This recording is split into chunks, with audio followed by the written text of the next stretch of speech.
الرحمن الرحیم۔ صحیح بخاری حدیث نمبر 457۔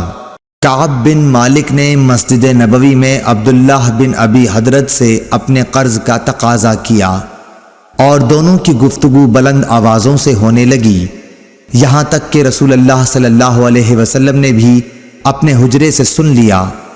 آپ پردہ ہٹا کر باہر تشریف لائے اور پکارا، کعب رضی اللہ تعالی عنہ بولے، ہاں حضور فرمائیے کیا ارشاد ہے؟ آپ نے فرمایا کہ تم اپنے قرض میں سے اتنا کم کر دو۔ آپ کا اشارہ تھا کہ آدھا کم کر دیں۔ انہوں نے کہا، یا رسول اللہ میں نے بخوشی ایسا کر دیا۔ پھر آپ نے ابن ابی حضرت سے فرمایا، اچھا اب اٹھو اور اس کا قرض ادا کرو جو آدھا معاف کر دیا گیا ہے۔